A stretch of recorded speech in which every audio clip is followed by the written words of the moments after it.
Ketika saya membaca pertama kali abang saya ini akan nyalon dan melihat foto-foto besar beliau di media luar ruang, saya termasuk salah satu orang yang merasa senang, kemudian juga bersyukur bahwa pada akhirnya abangku ini punya niat untuk memimpin Banten.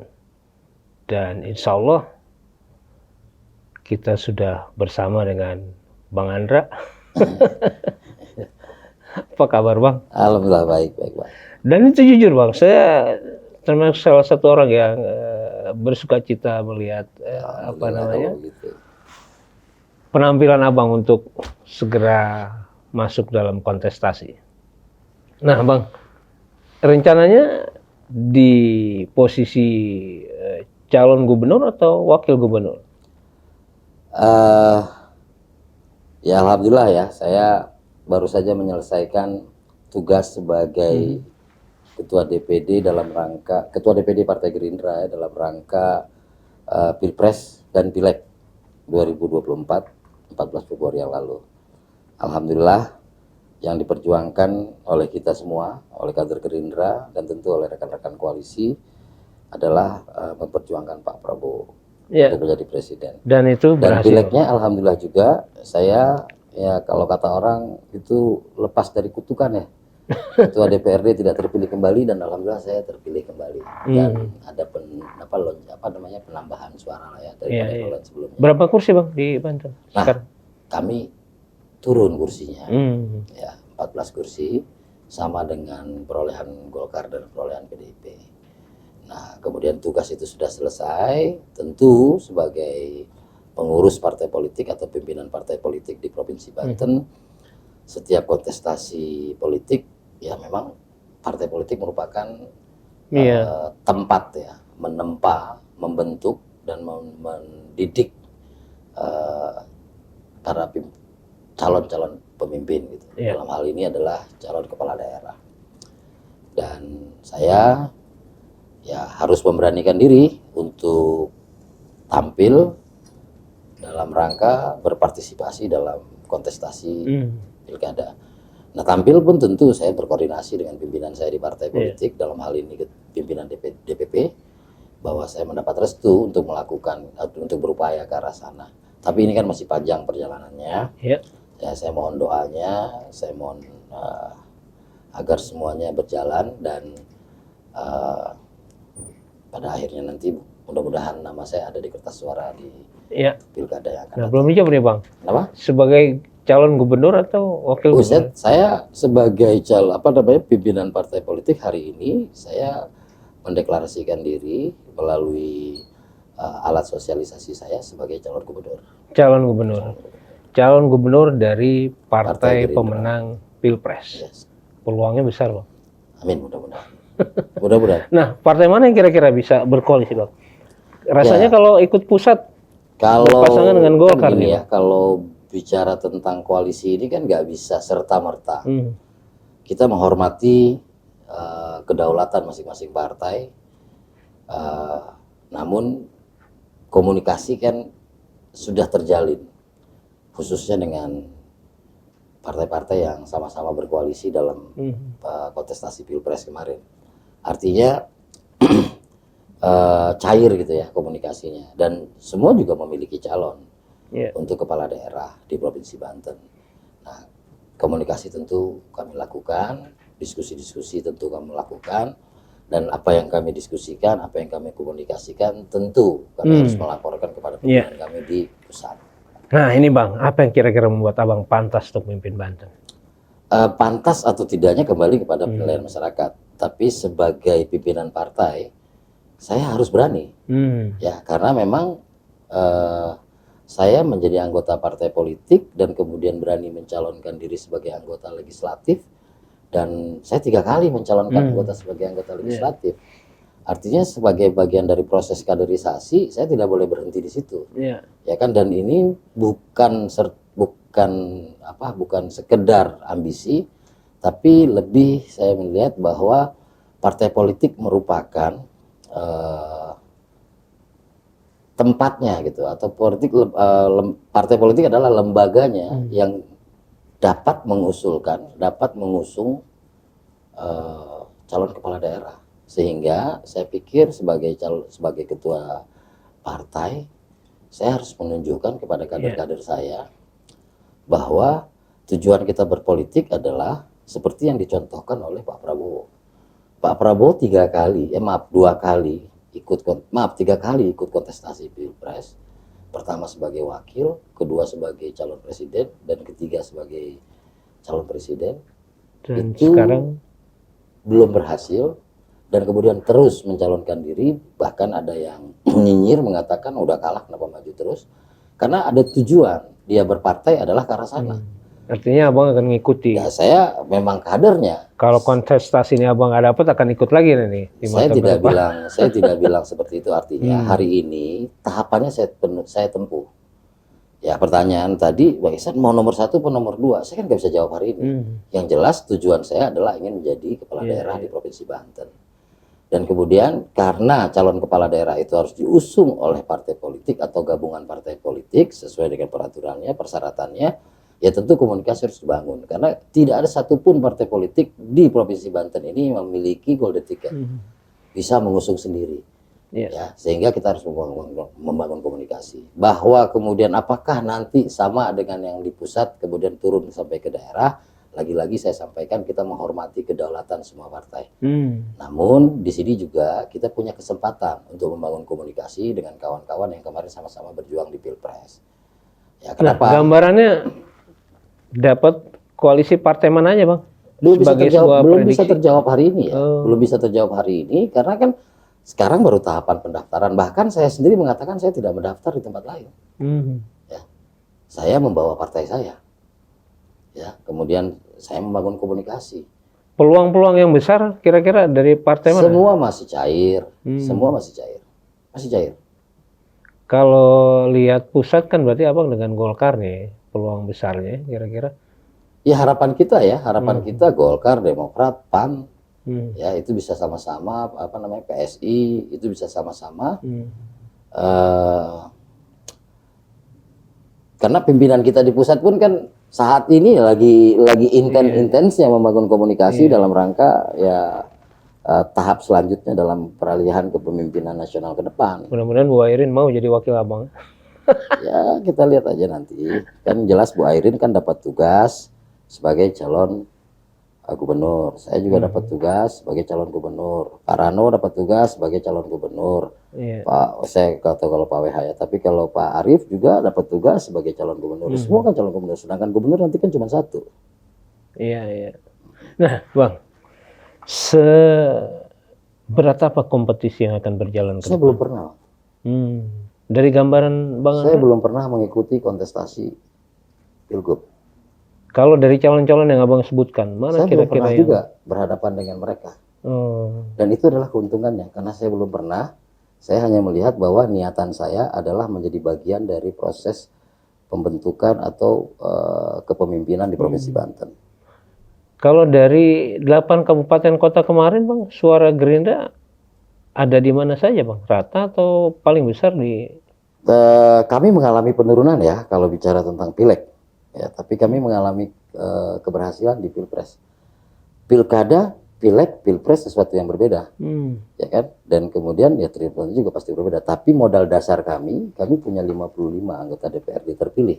Ya, dan kemudian hari ini kami masih punya 76 anggota dewan yang masih menjabat. Di luar DPR RI. Plus DPR RI-nya kami punya 80 se-Provinsi Banten. Dan itu adalah modal kami. Kedua, kami adalah partai politik yang masih muda usianya, 16 tahun. Tapi kami telah mampu menjadi bagian penting dalam proses pileg kemarin. Dan kami juga partai politik yang konsisten. Sejak tahun 2009 itu punya calon dalam kontestasi Pilpres. Artinya kami sudah terlatih ya, bahwa kemudian proses terlatih ini terus menjadi sebuah modal bagi kami untuk melihat proses kontestasi pilkada yang akan datang. Ya, sudah bikin tim sukses, Bang. Kenapa? Tim suksesnya kami kan sudah punya dibuat. kader. Kami punya struktur. Modal dasarnya itu. Modal dasar kami adalah itu. Bahwa kemudian saya sampaikan tadi pileg dan pilpres dan kemudian pilgub atau pilkada itu adalah sesuatu yang berbeda, tapi modal dasarnya itu dulu. Pertama, kami punya modal dasar 14 kursi. Ya 14 kursi ini kan modal dasar kami untuk membangun komunikasi. Iya. Nah, kalau boleh tahu sudah ada yang bisa dibocorkan visi misi serta program? Ini kalau itu ya pasti ya semua calon kepala daerah tujuannya pasti ingin menjadi pembaharu ya, atau menjadi aktor untuk membangun sebuah daerah. Nah, dalam tahapan sekarang tentu ya tahap berikutnya bab per bab ya kita lanjutkan. Intinya adalah niatan saya adalah bagaimana bisa menjadi bagian dalam kemajuan Provinsi Banten di masa yang akan datang. Salah satunya adalah menawarkan diri kepada masyarakat untuk menjadi calon gubernur Provinsi Banten. Ya, tapi waktunya sedikit lagi loh, Bang. Sedikit kalau versi Bang Ihsan. Ya kan, kayak berpolitik sudah menjadi anggota partai itu sejak tahun 2012. Ya, segala artinya sesuatu. persiapan itu sudah. Ya, partai politik itu kan bukan hanya menyiapkan kader untuk jadi calon legislatif. Partai politik juga bukan hanya sekedar punya calon untuk kepala daerah. Partai politik kan juga punya manifesto perjuangan, punya tim ahlinya, pakarnya dan sebagainya. Ya kan? Dan kemudian terkait dengan bicara Banten, visi misi tentu nggak akan jauh dari tujuan besar nasional yang kemudian hari ini sudah menjadi undang-undang RPJPN. Jadi ya saya pikir visi misi kita ya sesederhana itu mensejahterakan. Bang, sebutin sih 3 nama yang sudah mulai ada di benak Abang untuk jadi wakil yang akan di 3 nama. Andra Soni. Untuk wakil Abang. Oh, nggak bisa Bang. Makanya saya bilang kami yang ini kira-kira sudah. Kami ini kan cara berpikir kami kan cara berpikir sebagai partai politik. Kalau Abang kan cara berpikirnya adalah bagaimana bisa memberikan informasi sebesar-besarnya kepada masyarakat. Nah, kalau saya menyebut nama, sedangkan saya sedang membangun komunikasi. Oh, gitu. Ya kan? Saya menyebut nama, orang lain apakah menyebut nama saya atau tidak? Nah, yang apakah sedang saya dibangun, juga bisa diterima oleh kandidat-kandidat lain atau tidak? Yang sedang dibangun komunikasinya dengan ke semua partai. Ke semua. Yang sudah saya temui ada beberapa partai, ada belum. Dan catatan, Bang Ihsan, saya belum mengambil formulir di partai lain. Oh. Ya, bahkan di tempat kami pun saya belum mengambil formulir karena memang tidak ada formulir yang diambil di tempat kami. Tapi kan, saya telah menyampaikan keinginan atau harapan dari kader Partai Gerindra di Provinsi Banten kepada pimpinan pusat, dan pimpinan pusat pun punya kebijakan yang sama. Artinya untuk wilayah-wilayah strategis salah satu seperti Provinsi Banten dan beberapa wilayah lain itu diprioritaskan kader untuk maju. Artinya kalau Abang tadi di awal disebutkan DPP ini sudah menginstruksikan ke seluruh kader di seluruh Indonesia, ke Bang Andra ya terkait Banten kepada untuk saya. Banten Bang Andra ini udah nggak ada lagi pilihan lain ya. Bang Andra lah yang kira-kira dari Partai Gerindra yang akan. Ya, jadi kalau di kontestasi begini, ini kan masih tahap awal ya. Sama kalau kita menyusun tugas akhir, ya ini mungkin kita sedang cari judul.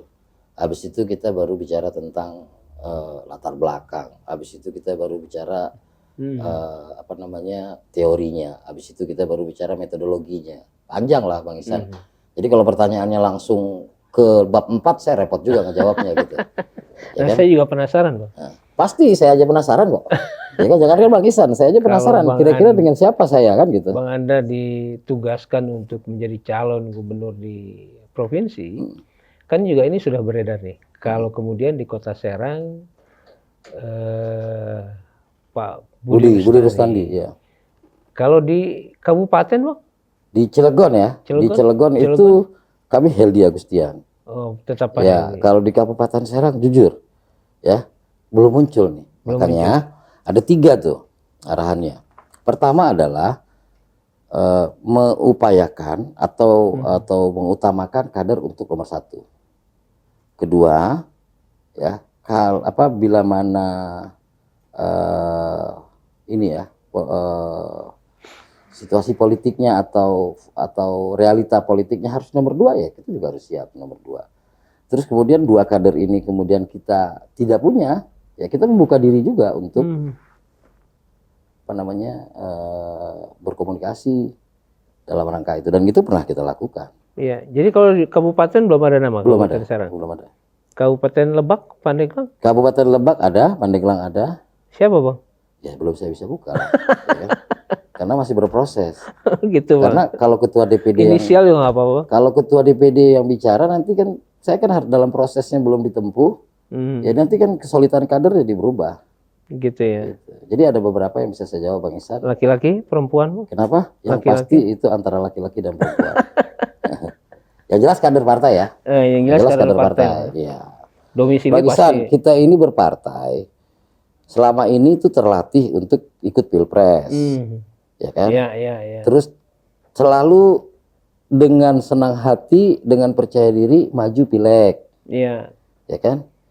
Kan partai tumbuh. 16 tahun itu kan usia yang kemudian tumbuh, ya kan, menjadi sebuah keharusan bagi internal kami untuk tampil. Iya. Ya kan? Iya. Nah, pertanyaannya adalah menurut Bang Ihsan pantas nggak kami Gerindra untuk mencoba ikut kontestasi ini? Kalau saya sih melihat Bang Andra yang lebih pantas. Ya, artinya kader Gerindra kan banyak. Kami kan berproses juga. Ya kan, ikut pilkada, ikut kontestasi pileg itu kan berkali-kali kader kami, ada yang 3 kali, ada yang 4 kali. Tapi kan dalam proses regenerasi kan nggak mungkin terus orang itu terus yang ada di pileg. Abang lagi bicara dinasti nih ya? Kenapa? Lagi bicara Saya lagi bicara Gerindra. Enggak, orang yang itu terus. Iya, kan di Gerindra itu ada caleg, ada anggota DPRD itu yang sudah 4 periode loh. Ya kan? Saat mereka untuk coba maju ke atas, keberaniannya nggak ada. Saya kan harus jadi contoh positif. Iya, betul. Ya kan? Kayak Bang Ihsan sendiri juga kalau seandainya melihat kok Gerindra sebagai partai pemenang pilpres gitu, nggak berani gitu kan? Orang yang nggak punya partai aja berani kok. Iya. Bahwa kemudian dalam perjalanannya, ya kan, ternyata kita tidak bisa maju dan sebagainya. Ya itu yang penting prosesnya kita tempuh dulu. Kalau saya sih melihat Bang Andra ini bukan pada persoalan berani nggak berani nih, Bang. Tapi sosok Bang Andra adalah orang yang matang dalam menghitung strategi. Asik. Ketika dia akan maju atau boleh saya bilang makasih nggak? Makasih ya. Nomor sepatu berapa Bang? Saya ada sepatu buat abang, tapi kiri dua-duanya.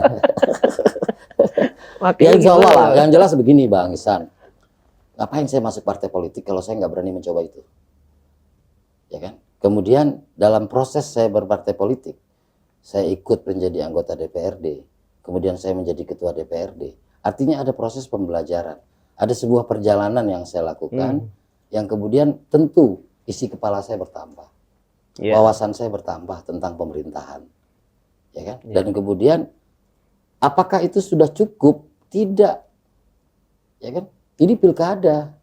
Kalau pileg saya sudah membuktikan cara saya berkomunikasi dengan konstituen yang dibatasi oleh dapil, itu sudah saya buktikan 3 kali saya terpilih, ya. Untuk periode pertama sebagai pendatang baru, periode kedua sebagai incumbent, periode ketiga sebagai incumbent. Itu saya sudah buktikan. Dan apakah ini akan linear nanti prosesnya kalau saya maju pilkada? Belum, masih panjang. Pertama adalah saya harus popularitasnya seperti apa sih? Kalau di Partai Gerindra, saya dikenal. Ya, di Partai Gerindra saya dikenal. Ya kan, di kader Partai Gerindra saya dikenal. Apakah saya dikenal di partai lain? Mungkin setelah muncul gambar-gambar saya timbul pertanyaan, oh siapakah Andra Soni? Mungkin mereka mencari tahu dan sebagainya. Tapi apakah ada tingkat keterpilihan saya juga meningkat seiring dengan itu? Kan perlu waktu, nanti perlu ada survei dan sebagainya. Ya dalam waktu dekat kita juga akan melakukan survei. Gitu. Survei yang sudah ada kan memang tingkat keterkenalan saya rendah Bang. Saya harus akui itu. Sudah ada? Ya kan memang sudah ada kan beberapa survei eksternal sebelumnya, jauh sebelum rame-rame pilkada kan muncul. Memang nama saya ada tapi tidak signifikan lah. Ya karena waktunya juga belum mendukung kali Bang. Ya bisa jadi kan, bisa jadi itu. Tapi ya saya harus tahu realita itu. Makanya tugas saya adalah bagaimana memaksimalkan peran kader dulu untuk bisa mengkampanyekan dalam pengertian menyebarluaskan informasi terkait dengan kader Gerindra yang ingin maju di pilkada. Iya. Gitu, Bang. Nah, Bang, persoalan terbesar yang harus Abang lihat di Banten ini apa? Dalam konteks kontestasi. Dalam konteks kontestasi,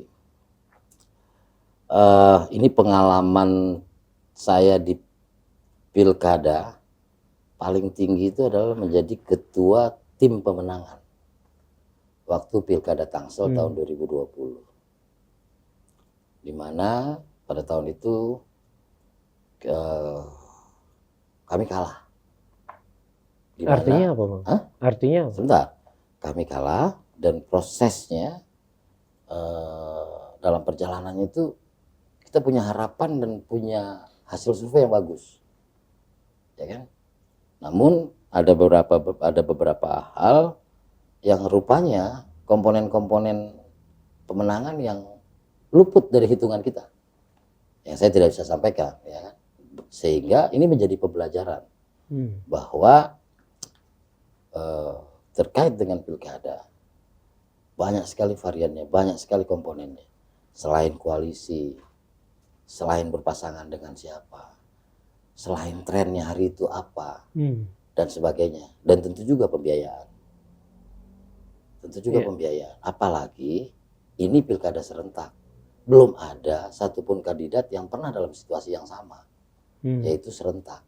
Sehingga saya meyakini bahwa ya semua punya peluang yang sama pada hari ini. Iya, maksud saya apa persoalan terbesar di Banten yang akan Abang angkat dalam konteks kontestasi? Saya pikir kan tadi disampaikan persoalan pencalonan gitu kan. Kalau bicara soal permasalahan apa yang diangkat di Provinsi Banten, saya hanya melihat begini. Hari ini kita lihat Provinsi Banten di usianya yang sudah menjelang 24 tahun. Harapan pendiri-pendiri yang saya lihat, saya baca dan sebagainya, bagaimana kita mendekatkan pusat kemakmuran itu lebih dekat kepada masyarakat, bahwa di mana pusat kemakmuran itu selalu adanya di pusat pemerintahan.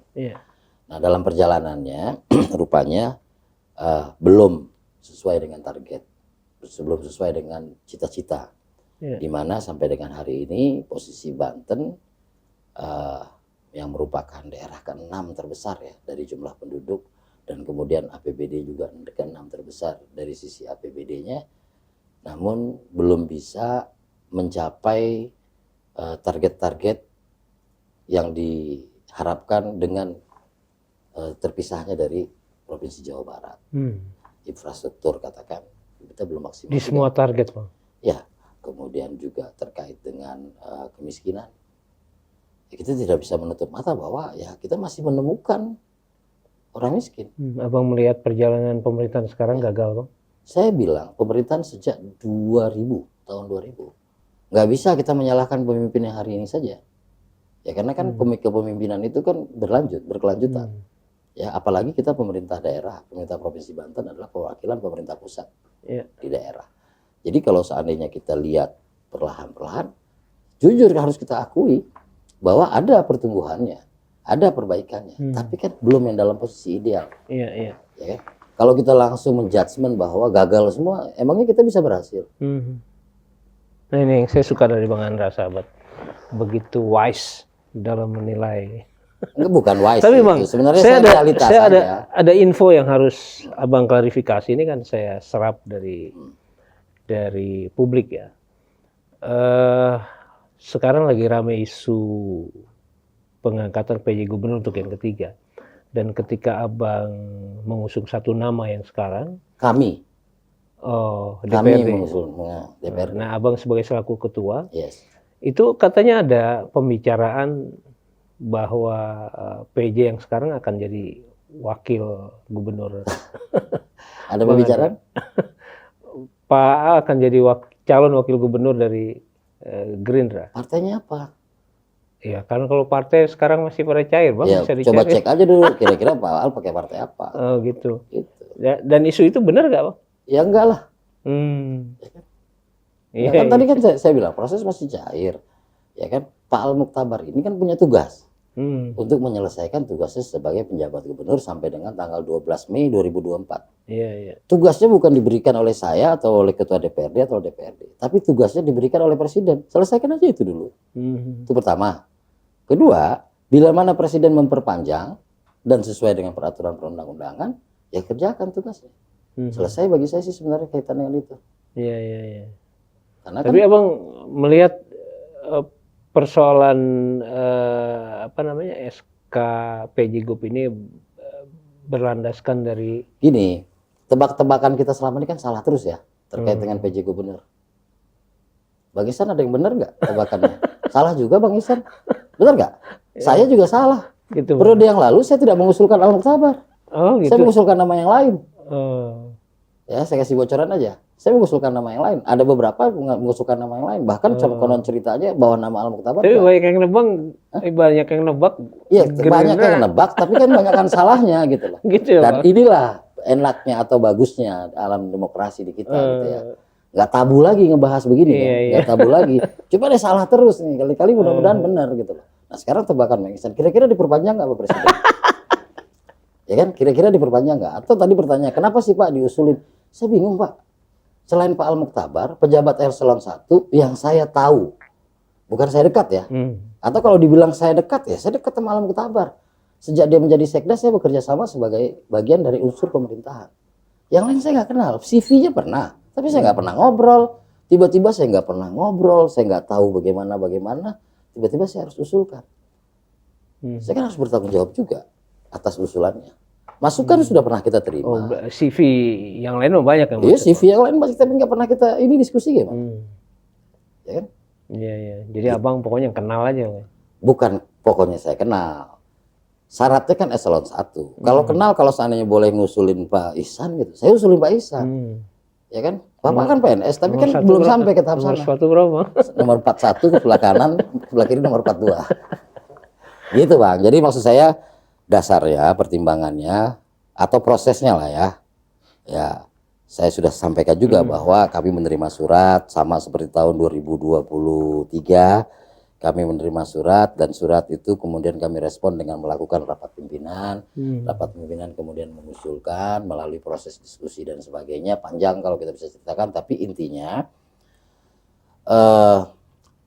Pak Al-Muktabar sebagai sekda, ya, sebagai sekda dan kemudian dipercaya oleh presiden dengan keputusan presiden, kemudian menjadi penjabat gubernur Provinsi Banten. Dalam perjalanannya, kami sebagai unsur penyelenggaraan pemerintahan daerah yang memiliki tugas untuk mengawasi, tugas untuk bersama-sama dengan gubernur menyusun APBD atau budgeting, dan kemudian punya tugas bersama-sama dengan gubernur untuk menyusun peraturan daerah. Maka dalam perjalanannya komunikasi sejauh ini dalam rangka menjalankan tugas-tugas pemerintahan berjalan dengan baik. Terkait dengan ekspektasi mengenai prestasi, ya tentu semua orang punya pandangan yang berbeda-beda. Alat ukurnya tentu berbeda-beda. Tapi sebagai DPRD kami melihatnya bahwa hari ini kita tidak punya stok yang mengerti Banten dalam waktu 1 tahun terakhir. Ya kan? Dan menurut saya ini adalah tahun terakhir di mana kita nanti harus betul-betul bisa menggunakan hak konstitusi kita dalam memilih kepala daerah yang akan datang. Jadi itulah dasar kenapa ya kami dalam menyimpulkan yang diusulkan sebagai bahan pertimbangan ya, sebagai bahan pertimbangannya presiden. Tapi Bang, dasarnya menjabat PJ Gubernur itu kan karena posisinya sebagai sekda. Eselon 1. Eselon 1. Ya. Nah, eselon 1-nya mau berakhir, Bang. Nah, itu tugas presiden. Apakah eselon 1-nya mau diperpanjang atau tidak? Begitu ya. Ya. Dan saya yakin presiden itu kan dia punya tim penilai. Tim penilai baik dari Kemendagri, tim penilai akhir TPA, dan berjenjang kan. Iya. Ya, dan mudah-mudahan semua terpenuhi persyaratannya. Oke. Harapan Bang, saya terpenuhi persyaratannya. Season 1. Ada 2 season ya? Untuk maju sebagai calon gubernur persyaratannya berapa kursi, Bang? 20. 20 ya? Ya, 20% ya. Berarti 20%. Abang tinggal cari 6 kursi lagi. Ciri 6, tapi masalahnya nggak ada partai yang 6 kursinya. Adanya 11. adanya 9, 7, adanya 10 gitu kan, adanya 4, Nah, kalau adanya yang 7 3. siapa, Bang? Kenapa? Yang 7. 7 PAN. Oh, Kalau saya nggak salah melihat ya. Kemudian ada Demokrat 11. Kemudian ada PKS 13, ada PDI, ada Golkar sebagainya. oke, oke. Jadi kalau seandainya nanti terbentuk itu bisa 3 atau sampai 4 calon gitu. Oke, Bang, kita tutup dulu sahabat di season 1 dan kita lanjut pada season kedua.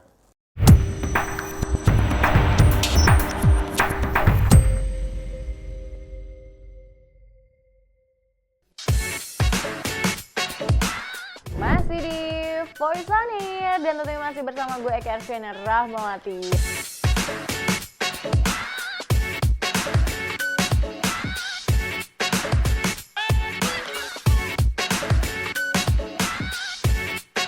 Jadi kalau kalian gak nontonin Voice On Air dijamin bakalan rugi banget dan kayaknya bakalan nyesal banget 7 turunan sama 7 tanjakan ya guys ya. Kalian bolak-balik tuh ya nyesalnya ya. Kalian itu bisa menikmati lagu-lagu yang beragam. Apalagi special weekend di hari Minggu ini semua lagu ada di dalam satu hari ini. Wah, komplit banget kan? Iyalah jelas.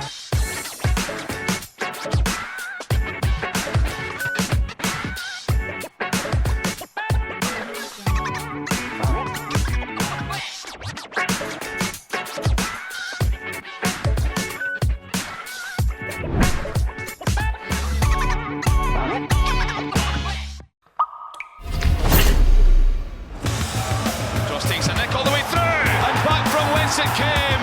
He's made such a habit of it recently for Punnets.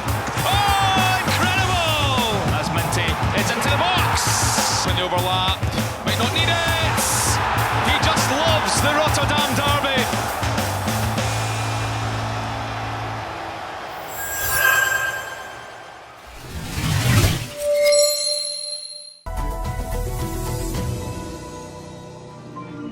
Posisi Indonesia sangat jelas dan tegas, mengutuk keras serangan acak terhadap masyarakat sipil dan fasilitas sipil di Gaza. Penyegelan lahan reklamasi seluas 0,4 hektar di Batu Putih, Desa Teluk, Kabupaten Lingga, Kepulauan Riau dilakukan. Alun-alun Pati terlihat cantik dengan bunga tabebuya yang berwarna-warni. Ada yang berwarna merah, pink, putih, dan kuning. Di bawah pohon tampak bunga tabebuya yang rontok semakin menambah suasana seperti di Jepang. Beginilah patung sang proklamator Bung Karno, Presiden pertama Soekarno yang sudah berdiri tegak dan baru selesai pembuatannya. Patung tersebut berdiri tegak menjulang tinggi di halaman kantor Desa Jatiraga, Kecamatan Jati 7, Kabupaten Majalengka, Jawa Barat. Halo pemirsa, selamat siang. Halo Indonesia kembali menemani siang hari Anda. Saya Nina Rostiana.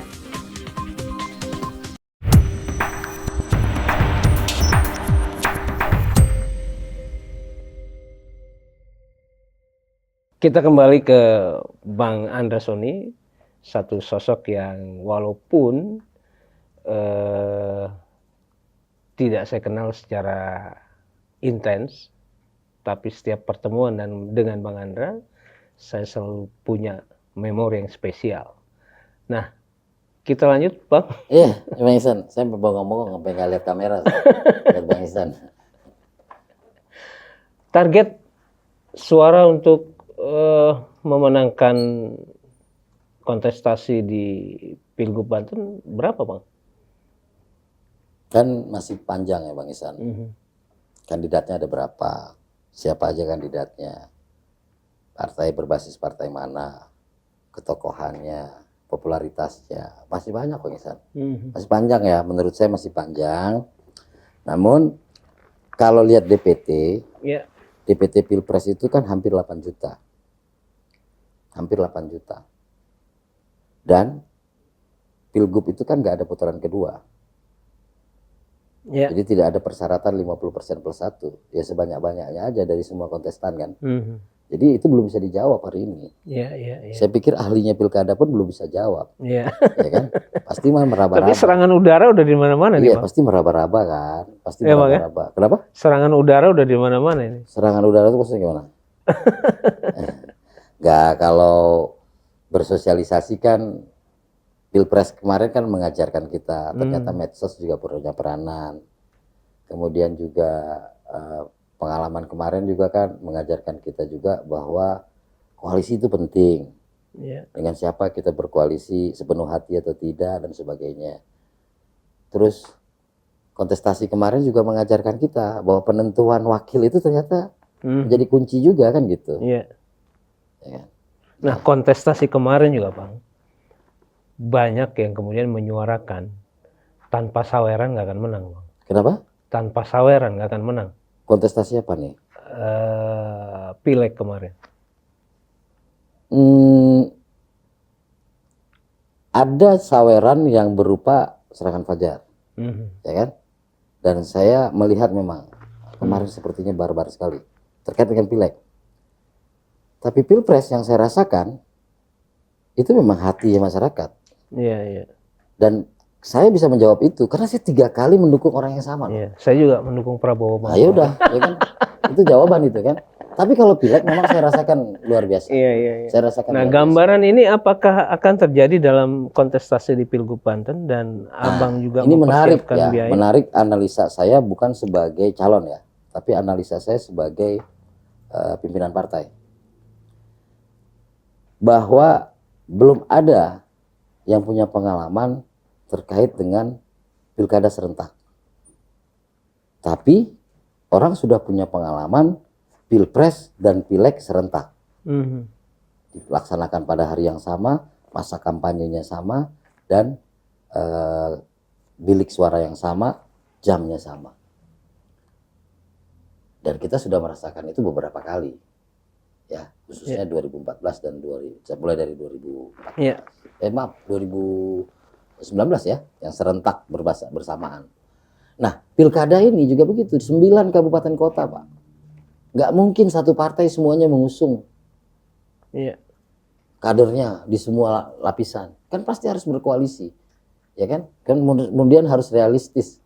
Kader mana yang kader partai tertentu yang berkoalisi ya cocok. Dan belum tentu juga ada jaminan koalisinya itu linear mulai dari tingkat provinsi sampai dengan tingkat Iya. ya. Dan kalau mengacu kepada pileg, walaupun nggak bisa dibandingkan ya pileg, tapi kan kalau pileg itu hampir mirip juga, istilahnya itu linear antara DPR RI, provinsi, tingkat 2. Iya. Nah, dalam pileg itu kecenderungannya kan bareng tuh antara tingkat provinsi dengan RI atau dengan tingkat 2. Nah, apakah ini nanti akan seperti itu? Ya kan? Wali kota dengan gubernur itu istilahnya paketan gitu. Saya pikir ini perlu dikaji betul-betul. Ini perlu dihitung betul-betul. Nah, Bang, pertanyaan saya dari uraian terakhir Abang. Kenapa nggak linear? Kenapa? Satu koalisi di pusat dengan daerah. Nah, sekarang gini. Pengennya iya. Tapi ini partai koalisinya berapa? Terus kalau semuanya kepengen kepala daerah, semuanya kepengen gubernur, atau semuanya nggak mau jadi wakil, terus kemudian pengennya semua gitu, pengen semua, yang lain kebagian mana? Alasan itu, Bang. Menurut intuisi saya ya, menurut pandangan saya, sehingga ya partai hari ini, ya itu urusan DPP lah ya, yang pasti ya, karena kan khususnya pemilihan gubernur, ya karena gubernur itu kan Abang tahu sendiri kan bahwa gubernur itu merupakan perwakilan pemerintah pusat di daerah. Sehingga saya meyakini ya gitu, partai koalisi di pusat itu punya pandangan yang sama. Sehingga mungkin dalam diskusi hari ini saya yakin lebih cair ya antara pimpinan di pusat. Nah, kecenderungannya kalau bicara tentang kepartaian, kita itu manut sama arahan pimpinan di pusat. Iya. Kalau yang orang partai. Iya. Nah, Bang, yang belum dijawab tadi. Gambaran saweran dalam pileg, apakah akan terjadi juga masif di pilkada serentak? Itu yang saya khawatirkan. Saya berharap mudah-mudahan tidak terjadi. Nah, kalau sampai terjadi, tentu yang punya kekuatan modal, yang punya peluang menang. Sedangkan saya hari ini maju, ingin menjadi contoh. iya. Ya Bang Isan tahu lah ya, saya ingin menjadi contoh. Melawan ketidakmungkinan. Iya. Mungkin bagi sebagian orang Andras Soni, ya nggak mungkin. Abang melihat ada oligarki juga di Banten. Dan bukan melihat fakta kan? Ada faktanya. Ini fakta. Ya, kita nggak bisa. Bisa bilang cerita enggak. sedikit, Bang? Kenapa? Bisa cerita sedikit tentang oligarki di Banten? Kaitan apa? Pilkada. Dengan pilkada?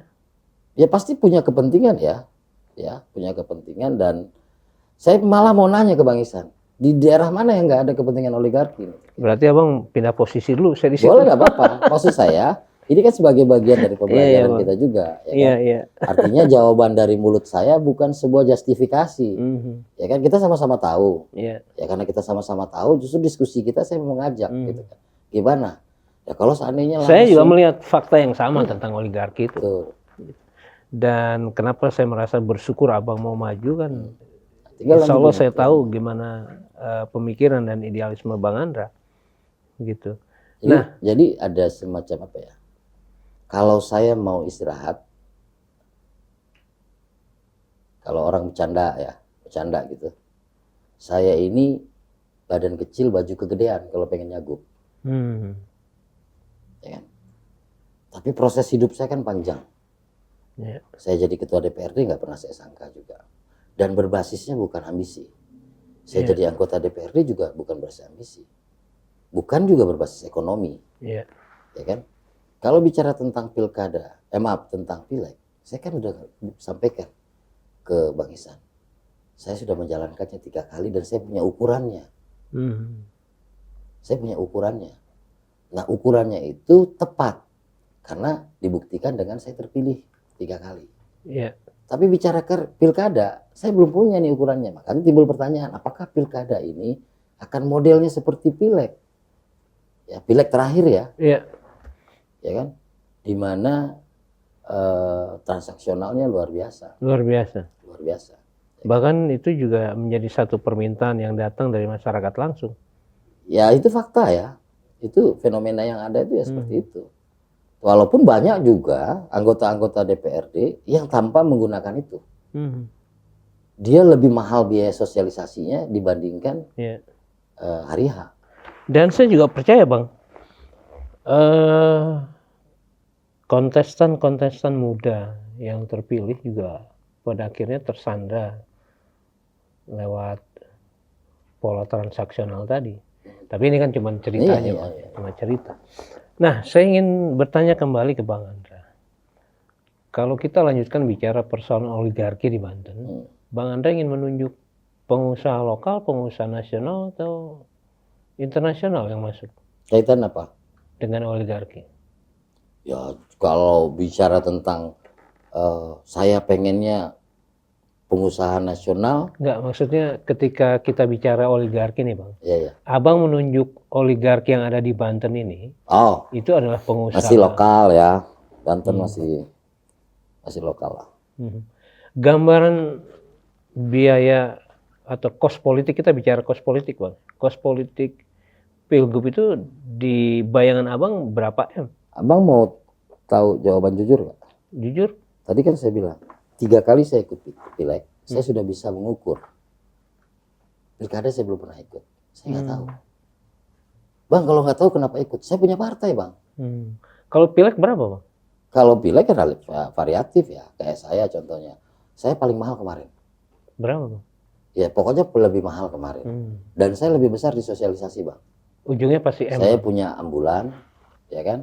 Saya punya, kalau ada yang bilang ya kan, saya punya ambulan, saya punya kegiatan fogging, saya punya apa segala macam, itu kalau dihitung rupiah besar juga loh Bang. Ya kan, apalagi dilakukan konsisten. Ambulan saya sejak tahun 2013, saya nggak pernah minta ganti bensinnya untuk perjalanan-perjalanan dalam kota. Dan ambulan saya mobile, ya kan? Dan alhamdulillahnya gitu loh, itulah yang menolong saya untuk tidak mengeluarkan biaya yang berlebihan. Tapi ukuran saya kemarin besar, lebih besar daripada sebelumnya. Iya. Ya, ukuran saya lebih besar daripada sebelumnya. Saya nggak tahu ukuran orang lain. Dalam gambaran Abang untuk biaya kontestasi di Pilgub Nanti ini, kalau saya ceritain kalau soal biaya pileg, ntar Bang Ihsan jadi nggak berani nyalek. cerita sih Bang. Ya relatif ya. Tapi bagi saya lumayan besar. Contoh, saya harus mengcover biaya saksi. Ya kan, biaya saksi ini kan bukan hanya melekat honor saksi, tapi juga kan proses rekrutmennya, proses pelatihannya, proses seragamnya, dan sebagainya. Kalau saya kemarin berjuang hanya untuk diri saya cukup 200 sampai dengan 300 TPS di wilayah saya yang padat. Tapi karena ini menyangkut berbarengan dengan Pilpres, ya DPR RI, DPRD tingkat 2, kan harus kita cover seluruh. Di dapil saya itu 2000 TPS lebih, Bang. 2000 TPS itu iuran saksi rata-rata kemarin 300.000. Kalau Pilpres sudah dibiayai ya oleh kandidat gitu kan. Tapi untuk pileg kan kita. Nah, 2000 TPS lebih. Dari 2000 TPS aja terbayang proses rekrutmennya. Itu biaya pribadi atau Ya partai, kalau Bang? kita yang nyalon, ini biaya kita lah. Oh, nggak Kita ada biaya nyalon. dari partai, Bang? Parpol menyediakan untuk Pilpres. Ya kan? Terus ya begitu. Iya, iya. Jadi kita kan beriuran, Bang. Terus pertanyaannya, Bang, setelah terpilih nih menjadi anggota dewan, apakah perolehan pendapatannya bisa mengcover modal yang sudah keluar? Kalau saya bilang bisa, saya bohong. Ya kan? Minusnya sampai berapa persen, Bang? Penghasilan anggota dewan itu kan tercover. Ini kan bicara passion ya, Bang. Jadi anggota dewan itu kan bukan nyari pekerjaan. Saya pengusaha sebelumnya. Sampai hari ini alhamdulillah usaha saya masih berjalan. Dan usaha saya tidak menyangkut dengan APBD. Karena saya pengusaha ekspedisi. Tapi passion membawa saya ke sini. Ya, saat kita bicara passion itu sama kalau abang suka batu akik. Ya kan? Kalau abang anggap batu akik abang itu harganya mahal, belum tentu bagi orang lain mahal. Jadi kalau sudah bicara passion, saya nggak pernah berhitung. Tapi kasat matanya, ya penghasilan anggota DPRD tentu kalau kita ugal-ugalan dalam proses pilegnya ya nggak tercover, Bang. Tapi kan saya sampaikan tadi Kak, Bang, ya kan bahwa saya tidak menyampaikan berapa angkanya, tapi saya sampaikan biaya saya untuk kemarin lebih besar dari sebelumnya. Banyak kawan-kawan saya juga begitu mengeluarkan biaya lebih besar lagi, bahkan nggak terpilih. Ya kan? Tapi kan ini kan sesuatu yang nggak bisa kita pastikan. Benar nggak apa yang keluar dari mulut saya? Saya keluar berapa? Kalau abang bicara M, iya memang angkanya M. Karena prosesnya kan panjang sekali, mulai dari DCS, bahkan untuk incumbent lebih panjang lagi. Kita harus, incumbent tuh rasa khawatir untuk tidak terpilihnya besar. Nah, kembali ke persoalan kontestasi Pilgub. Abang melihat pencalonan abang sebagai calon gubernur Banten juga sebagai passion? Ya, saya menganggap itu tujuan saya ya. Artinya saya menjadi bagian dari, saya masuk ke partai politik, saya sudah menjadi anggota DPRD, kemudian periode kedua saya menjadi ketua DPRD, dan insya Allah periode berikut juga saya masih ada di DPRD. Saya melihat dalam perjalanannya itu, dalam fungsi saya mengawasi, fungsi saya membuat budgeting, fungsi saya dalam legislasi, saya merasa terpanggil ya untuk maju. Ya kan, dan itu saya sebut itu sebagai bagian dari passion saya gitu, untuk ke sana. Dan saya melihatnya bahwa ya kalau sebagai ketua partai aja saya nggak berani untuk maju, ya bagaimana? Abang melihat bagaimana sih bisa menceritakan passion dengan persoalan leadership? Ya kalau passion itu kan berarti kan kita melakukannya sungguh-sungguh, Bang. Ya leadership itu kan nggak terbentuk tiba-tiba. Saya juga nggak tahu, Bang, caranya memimpin partai sebelumnya, karena saya nggak ada di situ. Dan saya menjadi bagian dari pimpinan partai politik itu berproses. Dan saya menikmati, itu yang saya bilang passion. Saya menikmati dalam pemahaman bahwa saya benar dijalanin sungguh-sungguh. Jadi anggota DPRD juga saya jalani sungguh-sungguh. Saya ketemu dengan masyarakat. Saya nggak ketemu dengan masyarakat 5 tahun sekali, Bang. Saya ketemu dengan masyarakat, saya punya pemilih loyal. Ya kan? Nah, proses itulah yang saya bilang passion tadi. Coba kalau saya nggak punya ketertarikan di situ, saya cuma berpikir tentang pemilunya saja. Ya kan?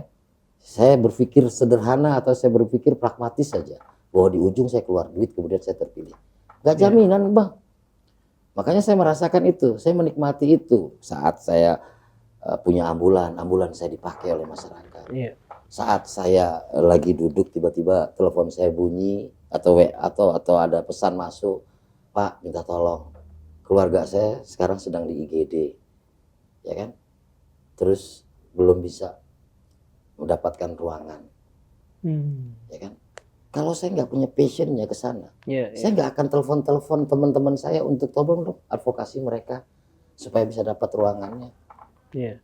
Dan itu menjadi catatan saya bahwa masa harus kenal ketua DPRD dulu atau anggota DPRD dulu baru dapat ruangan. Iya. Nah, itulah cita-cita saya, Bang. Saya melihat bagaimana contoh orang di rumah sakit di koridor nunggu pasien. Waktu keluarga saya sakit, orang tua saya sakit, bagaimana istri saya berbulan-bulan tidur di ruang tunggu untuk menunggu orang tuanya. Saya ngebayangin itu saya ketua DPRD. Bagaimana masyarakat Oh, itu biasa? terjadi sama Abang? Iya, saya di rumah sakit swasta. Itu pilihan ya. Hmm. Itu pilihan. Karena kan bisa juga saya diruangin. Karena waktu itu orang tua saya di ruangan yang bisa ditemani. Nah, tapi istri saya memilih tidur bareng-bareng ngobrol. Karena kan suntuk ya, nunggu orang sakit segala macam. Nah, di situ kan jadi terpikir oleh saya. Selalu saya suarakan. Ayo tolong dong pemerintah, tolong dong Pak Gubernur dibuat rumah singgah. Ya setidak-tidaknya hari ini rumah singgah di RSUD Banten supaya orang-orang yang ada yang sedang merawat jangka panjang di RSUD Banten itu ya dia nggak perlu mengeluarkan biaya ekstra untuk menemani keluarganya. Nah, hal-hal kayak gitu, Bang. Kemudian contoh gitu. Banyak juga sebenarnya telepon masuk ke kita, orang yang kita kenal, tiba-tiba dia menyampaikan, "Bang, izin, ya kan, istri saya mau melahirkan." Kalau kita nggak menikmati itu, kita kan bilang, "Oh, yang urusannya apa?" kan gitu. Tapi ini kan proses interaksi yang sudah panjang sebenarnya. Dia menyampaikan itu kan bukan tiba-tiba. Sebelumnya kan ada hal-hal lain yang mereka pernah sampaikan dan itu membangun sekali komunikasi. Jadi ya saya harus siap dengan kondisi itu. Bang, kalau kita ketemu masyarakat, kelompok masyarakat, banyak Bang permintaan. Pak, kita nih warga nggak punya kursi dan sebagainya. Dari mana APBD bisa biayain kursi? Kita nggak bisa ngajuin juga kok. Mungkin kalau jalan kita bisa ajukan. Pak, kita butuh tenda dan sebagainya. Kalau kita nggak menikmati itu Pak, kita anggap itu sebagai pembiayaan, beratnya luar biasa. Beratnya luar biasa. Tapi ini kan idealnya yang menurut saya yang saya sampaikan. Dan itu kan ya terbukti waktu Pileg, alhamdulillah. Iya. Ya kan, saya mungkin keluar biaya lebih banyak dalam rangka sosialisasi, tapi tingkat kepastian terpilihnya alhamdulillah. Karena masyarakat kan masih banyak kok yang memang dia kalau sudah merasa dekat, menyampaikan, emang risikonya itu, menyampaikan apa saja, anak mau masuk sekolah, istri melahirkan, nuju bulanan, ya kan, dan sebagainya. Itu saking dekatnya. Dan kita juga bisa milah-milah Bang, mana yang kita ladeni, mana yang enggak. Ya kan, pasti berproses. Nah Bang, dari uraian yang Abang sampaikan, kelemahan leadership dari para pemimpin Banten ke belakang apa yang kira-kira harus ditutupi ke depan? Saya mungkin tidak dalam kapasitas untuk menilai leadership orang lain. Tapi saya menilai ada kebutuhan ya dari masyarakat Banten itu adalah kepemimpinan yang memang kuat ya, dan kemudian bisa membangun sinergi dengan semua pihak. Karena Banten itu tidak butuh Superman, tapi Banten itu butuh super team. Jadi mulai dari perangkatnya, kemudian civil society-nya dan segala macam itu mesti punya ruang, ya kan? Karena Bang Ihsan kadang-kadang ngobrol sama Bang Ihsan kan kadang-kadang nyelekit juga, tapi kan harus didengar Bang. Karena kadang masukan-masukannya itu bisa nambah ilmu saya, ya kan? Jadi kalau saya sudah a priori dulu terhadap apa yang Bang Ihsan sampaikan, dan selalu saya anggap apa yang Bang Ihsan sampaikan itu ada motif. Lah saya nggak bakal pinter-pinter, Pak. Ngomong-ngomong, Superman yang dimaksud siapa, Bang? Kenapa? Superman yang dimaksud siapa? Ya saya nggak ada bermaksud ke siapapun. Saya kan Abang nanya tadi pertanyaannya. Coba kita ulang. Abang ulang lagi deh pertanyaannya kalau masih ingat. Coba deh Abang ulang. Abang kan melihat kepemimpinan. Saya kan bilang saya tidak bisa menilai. Tapi yang dibutuhkan, ya, yang dibutuhkan. Lah makanya Bang Ihsan tadi, orang mungkin akan pikir, Bang Ihsan kok arahnya ke sana. Kalau saya enggak. Ya kan? Mungkin Bang Ihsan sedang menilai ada orang yang berlagak seperti Superman. Enggak, saya enggak melihat itu. Tapi Banten butuh super team. Kepala dinasnya mesti kapabel, sekdanya mesti kapabel. Betul nggak? Betul. Apa namanya, asdanya segala macam. Bahkan sampai dengan staff-staffnya, bahkan mungkin dengan honorarnya juga sekaligus. Ya. Kemudian civil society-nya juga gitu. Medianya, ya kan? LSM-nya. Karena kan lembaga swadaya masyarakat ini, NGO ini, non government organization ini kan juga bagian penting juga untuk kita dengar, ya kan? Karena mereka membuat kajian, mereka menilai, ya semua perangkat-perangkat tersebut kalau tidak bisa terorkestrasi gitu, akhirnya nanti akan kelihatan orang itu terlalu dominan. Sedangkan orang pintar di Banten ini kan banyak, Bang. Iya. Abang melihat media di Banten independen? Ya alhamdulillah ya, yang saya berinteraksi ya, kayak sekarang saya hadir di sini, saya bisa hadir, terkonfirmasi hadir, kemudian tidak bisa hadir. Artinya apa? Teman-teman kan juga terbuka. Ya kan kita nggak bisa memaksakan Nah, orang. Bang, untuk kita menjadi kembali ke kita. persoalan kontestasi. Kenapa nggak menarik ya menurut saya sampai? Menarik, Bang, menarik. Cuman saya lihat waktu udah mulai terbatas, sorry, jadi ada beberapa pertanyaan yang penting di persoalan tema utama kita. Lawan terberat Abang kira-kira siapa yang? Belum ada lawan. Hmm. Tanggal Agustus baru ketahuan lawannya. Iya, iya. Tapi dari nama-nama yang beredar, Masa kita menilai orang dari gambar? Masa kita menilai orang dari pendaftaran kemana-mana? Nggak boleh gitu lah. Maksud saya nggak boleh gitu tuh, ya karena saya aktivis partai politik, Bang. Tahu gitu loh proses-proses ini. Ini masih lama loh, Bang. Agustus. Kalau kata Abang kan, kalau buat teman-teman media kan hari ini ada orang ngambil formulir, ya bagus kan buat pemberitaan. Oh, rame nih kontestasi, adu gagasan ini segala macam. Ujungnya kan nanti, Bang, siapa yang mendaftar beneran? Dan mendaftar itu nggak mendaftar sebagai ini, Bang. Harus udah semua persyaratan terpenuhi. Dukungan partai politik yang ditandatangani oleh ketua umum plus pasangannya. Kalau hari ini belum bisa, Bang. Belum bisa. Jadi kalau tiba-tiba saya berat, emangnya saya nanti bisa dapat tiketnya? Orang Partai Gerindra cuma punya 14 kursi. Mau nggak partai lain? Ya kan? tapi saya melihat Partai Gerindra dan Abang ini sekarang jadi magnet loh. Alhamdulillah.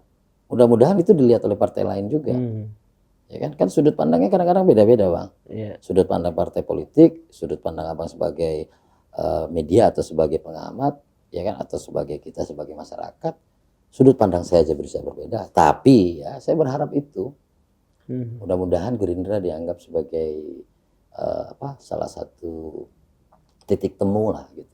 Nah, kalau secara hati, dari semua nama yang beredar dan dari semua Bang, nama yang beredar saya pengen dengar dulu dari Abang. Takutnya kita dapat sumber informasi yang berbeda.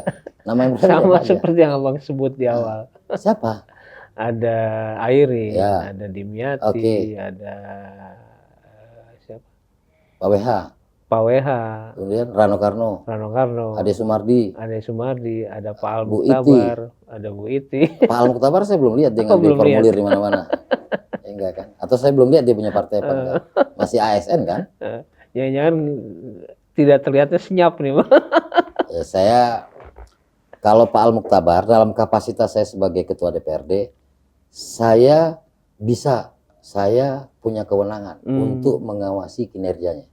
Iya. Tapi saya nggak punya kemampuan dan nggak punya hak untuk mengawasi pikirannya. Iya, betul, Bang. Betul. Sepakat. Jadi kalau itu ya kita nggak tahu, bebas aja, hak punya semua orang, punya hak dipilih dan punya hak memilih. Cuma kan dalam kaitan pilkada ini, Bang, syarat-syarat administrasinya kan banyak, prosesnya Betul. banyak. Bisa aja di ujung-ujung ada orang yang kita nggak duga-duga kan, bisa aja, Bang. Tapi kan hitungan elektoral, ya kan, hitungan lain-lain kan banyak, Iya, Bang. iya. Proses panjang. Agustus itulah baru terlihat. Iya. Kayak saya, apakah saya betul-betul berani? Yang lain-lain juga begitu. Apakah sekedar tampil dulu, Iya. cek ombak dan sebagainya. Tapi sebagai kader partai politik yang kebetulan ketua partai di sini, saya harus menjaga marwah partai saya, Bang. Iya. Saya harus Itu yang saya sungguh-sungguh. yakini. Kalau Saya harus Abang- sungguh-sungguh. Saya lihat bukan bicara berani nggak berani, tapi bicara pada persoalan kematangan sikap yang akan ditempuh. Ya jangan seperti ini juga, Bang, matangnya. Jangan seperti alpukat juga. Ya kan, cepat matang tapi cepat busuk juga. Karena masih panjang nih perjalanannya. Saya lanjutin pertanyaan tadi. Oke, Dari siap. semua nama, dari semua partai, Abang merasa nyaman dengan siapa ketika harus memilih? Belum bisa, Bang. Oh, belum bisa. Dari Kalau hati Abang juga milih belum sekarang, politik itu kan, Bang, ibaratkan orang minum nih, Bang. Ya. Jaraknya itu dekat sekali antara gelas, cangkir, dan bibir. bisa. Dekat banget kan? Tapi kan belum ada kepastian, Bang. Abang langsung pengen yang pasti-pasti aja. Ya, saya juga pengennya begitu. Saya juga pengennya begitu, biar tenang, biar jelas kita harus mau ngapain. Tapi inilah yang harus saya lewati. Masyarakat harus disuguhi, Bang, dengan semua. Ya kan? kita harus menyuguhkan kandidatnya ini, ya semakin banyak Atau diskusi. pertanyaannya saya balik, Bang. Gimana? Dari semua nama yang kita sebut tadi, pembeda apa yang ada di Abang dengan mereka? Apa yang berbeda dengan Abang Sulit dengan mereka? saya menjawab ya. Ya, sulit saya menjawabnya. Pertama, saya belum pernah jadi kepala daerah. Dari kandidat-kandidat yang muncul, hampir rata-rata punya pengalaman kepala daerah. Nah, kalau sekarang kira-kira Abang analisis juga belum bisa Abang merasakan bahwa saya beda dengan mereka. Ini Ya, loh. itu beda, itu bedanya. Saya belum pernah punya pengalaman kepala daerah. Sehingga saya belum pernah punya rapot tentang kepala daerah. Kalau mereka kan punya rapot. Ya kan punya catatan-catatan pengalaman, keberhasilan dan sebagainya. Tapi rapot Abang kemarin sampai sekarang sebagai ketua dewan bagus, Bang. Ya, kan bukan kepala daerah. Karena Abang nanya bedanya, Bang. Tapi pemerintahan kan sama, Bang. Iya, Abang nanya kan Abang nanya kepala daerah. Abang udah balik tuh pertanyaannya. Pembeda antara bukan dalam konteks Itu, Bang, kepala pembedanya itu. Mereka punya pengalaman, ada yang 2 periode sebagai kepala daerah, ada yang 1 periode, ada yang pernah jadi wakil juga. Ya kan? Itulah bedanya dengan saya. Saya belum pernah, Bang. Ya kan? Tapi mereka juga belum pernah jadi ketua DPRD. Iya. Nah, ini yang saya suka dari Bang Tapi Andra. mereka pernah jadi anggota DPR RI loh, Bang. Iya, iya. Ya kan? Jadi Bang Andra ini sahabat, merendah. Tapi kemudian juga menjatuhkan. Enggak lah, saya nggak bilang, ya bener kan, Bang. Abang kan bicara fakta. Saya kan belum pernah jadi kepala daerah. Iya, iya, Bang. Ya kan, nyalon aja belum pernah. Ya kan? Iya, iya. Nah, dengan beberapa kandidat, contoh, ya saya nggak usah nyebut lah. Ada yang pernah jadi kepala daerah, pernah jadi wakil kepala daerah, dan kemudian ada yang pernah juga jadi kepala daerah, menjadi anggota DPR RI. Ya kan? Hal itu tuh pembedanya dengan saya.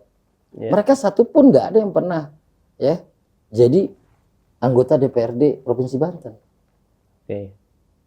Dari yang muncul ya, Bang, dari yang muncul. Tapi kan masih banyak nih. Ya. Tapi apakah Abang nanya pembeda tadi ya? Ya. Itu aja pembedanya.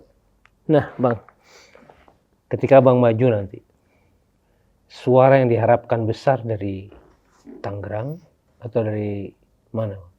Dari semua lah, Bang. Semua. Kita ini ada 155 kecamatan, Bang. Hmm. Semua punya hak yang sama untuk memilih. Tapi yang kemudian sangat diharapkan dan memang sudah. Kalau bicara DPT tentu Tangerang Raya itu paling besar, Tangerang Bang, Raya. DPT-nya. Ya. Dan kemudian kan ada pengalaman-pengalaman pilkada kemarin kan yang jadi catatan. Dan daerah yang kelihatan akan ditinggalkan kemungkinan karena Nggak ada yang ditinggal lah, Bang, gimana? karena suaranya sedikit. Bang, orang meninggal aja saya urus, Bang, demi suara. Nggak ada yang ditinggal. Saya pakai ambulan tuh ngurusin orang meninggal, Bang. Iya, Ketawain saya. Orang meninggalnya diurus, justru saya bilang orang meninggal tuh banyak yang datang, banyak yang doain. Mudah-mudahan doanya nyamper ke saya. Iya, iya. Nah, ini kelebihan Bang Andra sekali lagi, sahabat. Kalau beliau jadi gubernur, insya Allah Banten pasti berubah secara signifikan. Nah, itu kan keyakinan saya, Bang. Amin. Jangan Itu ganggu apa, Bang? keyakinan orang, Bang. Itu doa, Bang. Itu doa. Ya. Tapi tangan Abang nggak disilang kan? Amin, amin. Setiap perkataan itu Oke, doa Bang. katanya. Bang, waktu kita sudah habis. Iya, iya. Terima kasih banyak Ya, sudah bersedia diskusi di studio. Ya. Insya Allah kita semua berdoa apa yang Bang Andra cita-citakan dapat ridho dari Allah Subhanahu Wa Taala. Amin. Terima kasih. Assalamualaikum warahmatullahi wabarakatuh. Waalaikumsalam warahmatullahi wabarakatuh.